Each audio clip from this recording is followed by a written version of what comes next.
3 ngàyពីយប់ពេលបងចឹងបើសិនជាបងមានពេលត្រឹមតែ3ថ្ងៃពីយប់ឯណាកម្មវិធីដែលខ្ញុំណែនាំជូនបងទៅហ្នឹងគឺកម្មវិធីដែលខ្ញុំពេញនិយមខ្លាំងមែនតើហើយកន្លងមកខ្ញុំនិយាយថាសម្រាប់ private tour សម្រាប់បងដែលមានក្រុមគ្រួសារចង់ទៅដើរលេងតែក្រុមគ្រួសារបងហ្នឹងខ្ញុំចំណេញបងតិចតួចអញ្ចឹងណាមួយក្រុមយកតែ100ហ្នឹងណាអញ្ចឹងសម្រាប់គ្នា10អ្នកលោកមុនហ្នឹងគឺ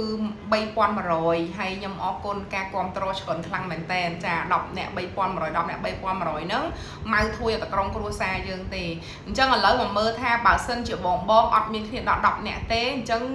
ក៏ពួកខ្ញុំមានចេញដែរបងចូលមួយភ្ញៀវរាយណាហើយក៏តម្លៃនឹងធូរថ្លៃដែរគឺ278បងកម្រិត Premium Tour ដូចគ្នាណាអញ្ចឹងឥឡូវយើងមកមើលថ្ងៃចេញដំណើរបងទៅចេញដំណើរខែ6មានថ្ងៃ6មានថ្ងៃ13មានថ្ងៃ20មានថ្ងៃ27ហើយបើខែ7វិញមានថ្ងៃ5មានថ្ងៃ12មានថ្ងៃ16មានថ្ងៃ26អញ្ចឹងថ្ងៃយើងចេញដំណើរគឺមានច្រើនខ្លាំងមែនតើអញ្ចឹងសម្រាប់ក្នុងពេលឆាប់នេះនៅក្នុងខែ6គឺមានចេញដំណើរនៅក្នុងខែ6ថ្ងៃ6ហ្មងអញ្ចឹងសម្រាប់បងដែលមានថ្ងៃពិសេសចំថ្ងៃ6ខែ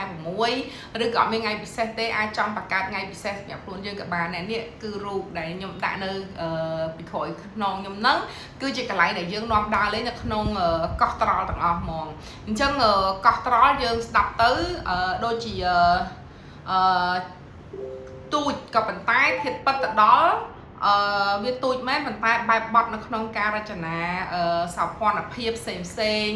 អាគារហើយនឹងកន្លែងដើរលេងនៅលើកោះហ្នឹងគឺបែបលក្ខណៈហៅថាទំនើបហ្មងណាចាហើយនេះកន្លែងហុងដើកនេះបងដែលធ្លាប់ទៅកោះត្រល់ហើយដឹងហើយគឺល្បីជាងគេកន្លែងនេះគេហៅថា Wind Wonder អញ្ចឹង Wind Wonder ហ្នឹងគឺជាកន្លែងដើរលេងមួយដែលប្រចាំនៅកោះត្រល់ហ្នឹងដែរបងអញ្ចឹងអ្វីដែលសំខាន់ខ្ញុំមក highlight ដល់សំខាន់នៅក្នុង tour មួយហ្នឹងព្រោះ tour មួយហ្នឹងបច្ចុប្បន្នគឺមានតម្លៃច្រើនខ្លាំងមែនតើមានរហូតដល់199ក៏មានដែរប៉ុន្តែហេតុអីបានជា Emily លក់ដល់តែ